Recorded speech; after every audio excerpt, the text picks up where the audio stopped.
Pemirsa, Karhutla di Kalimantan mengalami lonjakan jumlah titik api yang mengakibatkan pulau itu dikepung kabut asap. Presiden Prabowo Subianto pun turun tangan dengan langsung mendatangi lokasi kebakaran.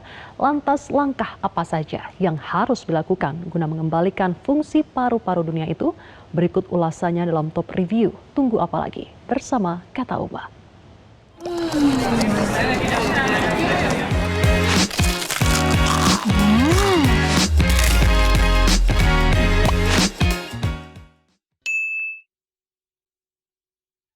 Wonder X 2026 hari pertama sukses memanjakan pengunjung.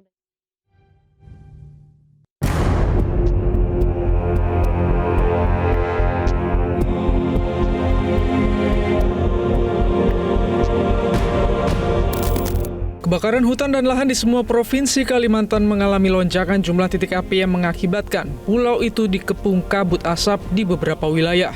Ratusan titik panas terdeteksi sistem pemantauan Karhutla Sipongi milik Kementerian Kehutanan atau Kemenhut dengan menggunakan pemantauan satelit NASA untuk mendata titik panas dengan tingkat keyakinan tinggi hotspot confidence level. Pada 22 Agustus 2026 pukul 7.30 waktu Indonesia Barat, Kalimantan Barat menjadi provinsi dengan titik hotspot terbanyak selama 24 jam terakhir. Adapun NASA menggunakan 3 satelit berbeda dalam pemantauan titik panas yang tersebar di Indonesia. Satelit NASA Terra Aqua mencatat ada 169 titik panas dalam kategori High Hotspot Confidence Level. Kemudian ada 344 titik yang dikategorikan sebagai Medium Hotspot Confidence Level. Sementara itu, 16 titik ditemukan sebagai Low Hotspot Confidence Level. Dengan begitu, jumlah titik hotspot yang tersebar di Provinsi Kalimantan Barat sebanyak 529 lokasi. Sementara itu, Badan Nasional Penanggulangan Bencana atau BNPB menyebut masih terdapat ratusan titik panas di Kalimantan Barat. Berdasarkan pemantauan satelit dalam 24 jam terakhir, terdeteksi 199 hotspot yang mengindikasikan adanya titik api dan asap. BNPB juga mendeteksi 3.100 hotspot dengan tingkat kepercayaan menengah serta 406 hotspot dengan tingkat kepercayaan rendah. Kami laporkan tentang situasi terkini pantauan hotspot yang selama 24 jam berdasarkan satelit. Terdeteksi ada 198 hotspot dengan tingkat kepercayaan tinggi. Ini artinya dengan tingkat kepercayaan tinggi ada titik api dan asap yang terjadi di wilayah Kalimantan Barat. Kemudian tingkat kepercayaan menengah itu ada 3.100 dan 406 dengan tingkat kepercayaan rendah. 3.100 ini itu berupa kepulan asap. Kami laporkan bahwa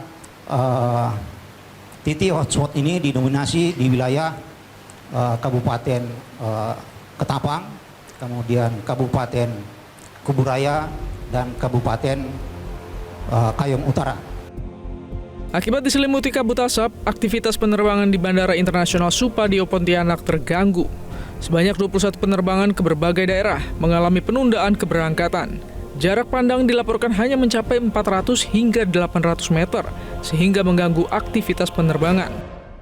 Branch Communication and CSR Departemen Head Bandara Supadio, M. Joko Wahyudi mengatakan, sejak 18 Agustus hingga 21 Agustus 2026, tercatat sebanyak 21 penerbangan pagi dengan rute Jakarta, Surabaya, dan Ketapang mengalami penundaan.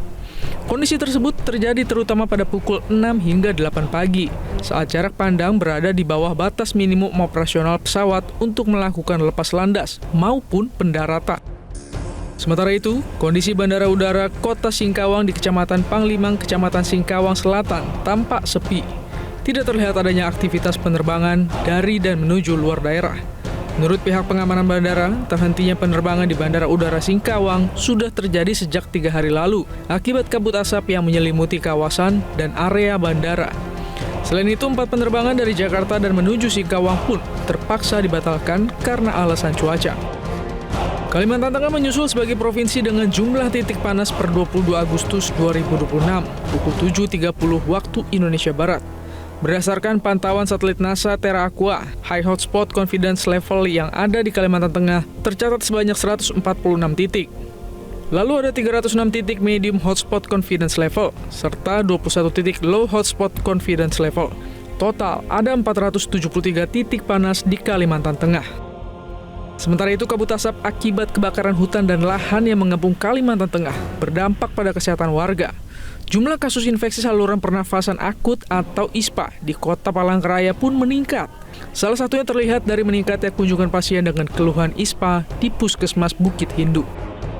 Dengan lebih dari 200 kasus ISPA yang mencatat menunjukkan adanya peningkatan kasus dibandingkan periode yang sama tahun sebelumnya. Pasien umumnya mengeluhkan batuk, pusing, nyeri tenggorokan, hingga mata perih. Di tengah kondisi kabut asap, warga diimbau mengurangi aktivitas di luar ruangan. Warga juga diminta menggunakan masker, menutup pintu dan jendela rumah, serta memperbanyak konsumsi air putih. Kebakaran hutan dan lahan di Kalimantan nyatanya ikut berdampak ke negara tetangga, yakni Malaysia. Diselimuti kabut asap, pemerintah Malaysia di Kuching, Sarawak resmi meliburkan kegiatan sekolah. Menurut KJRI Kuching di Sarawak, Malaysia, kabut asap yang menyelimuti kota Kuching tidak hanya bersumber dari kebakaran hutan dan lahan di Pulau Kalimantan, namun juga berasal dari daerah Lundu dan Seriaman, Sarawak. Memang bersumber terutama dari wilayah Kalbar, Kalteng. Di satu sisi Sarawak juga ada beberapa titik api ya, seperti di Lundu, wilayah dekat sini, kemudian wilayah Sri Aman. Jadi akumulasi asap itu baru terasa memang 2-3 hari terakhir ini mencapai level pollution index-nya itu di atas 200 atau sangat membahayakan. Sehingga pemerintah pun sudah meliburkan sekolah-sekolah, anak-anak diminta untuk belajar. Kalimantan sudah dikepung asap dan api yang membara. Presiden Prabowo Subianto pun langsung memimpin rapat terbatas penanganan kebakaran hutan dan lahan atau Karhutla pada Sabtu siang di Kalimantan Barat.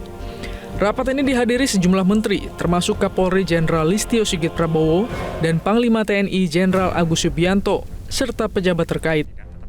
Dalam arahannya, Presiden Prabowo meminta pimpinan TNI dan Polri turun langsung ke daerah terdampak, serta berkoordinasi dengan pemerintah daerah dan masyarakat untuk memastikan penanganan berlangsung cepat dan efektif.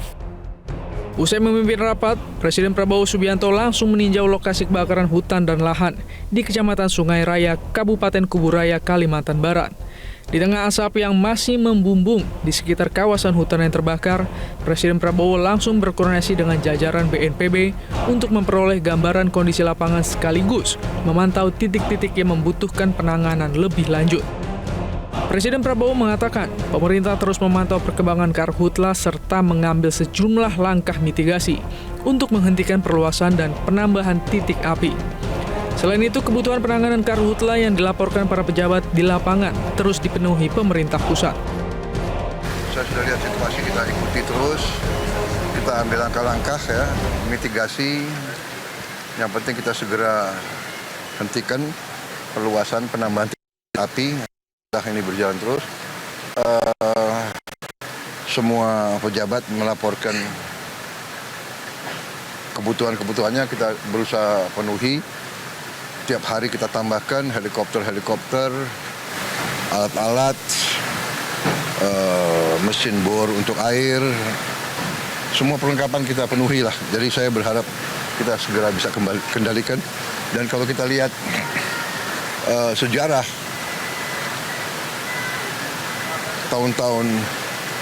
beberapa tahun-tahun yang dulu sangat lebih parah kita mampu atasi. Jadi saya percaya ini segera kita atasi. Presiden Prabowo juga menegaskan, pemerintah akan menindak korporasi yang terbukti sengaja melakukan pembakaran hutan dan lahan. Presiden Prabowo memastikan penindakan terhadap pelaku pembakaran hutan akan dilakukan sesuai dengan aturan hukum yang berlaku. Yang sengaja membakar hutan gimana Pak? Ada tindakan nggak sih Pak? Oh iya, harus kita tindak ya. Akan kita tindak. Kalau benar-benar terbukti, ya kita tindak. Kita akan tindak sesuai dengan hukum dan peraturan, ya. Salah satu julukan melekat pada Kalimantan adalah paru-paru dunia dengan memiliki keanekaragaman hayati yang sangat kaya. Julukan paru-paru dunia untuk Kalimantan bukan sekedar nama tanpa makna. Kalimantan memiliki hutan hujan tropis yang luas dan memainkan peran penting dalam menyerap karbon dioksida serta menghasilkan oksigen yang dibutuhkan. Tak hanya untuk lingkungan sekitar, namun juga untuk bumi ini. Namun paru-paru itu kini tengah kritis karena justru menyumbang gas karbon dari asap kebakaran. Mirisnya, dampak kebakaran tidak hanya mengukur serta-merta kerugian bagi manusia, tapi juga flora dan fauna yang ada. Kini upaya percepatan penanggulangan kebakaran tengah dilakukan. Jika sudah padam, maka preventif sangat dibutuhkan, tanpa harus menunggu hutan dan lahan kembali terbakar, agar paru-paru dunia itu bisa berfungsi seperti sedia kala.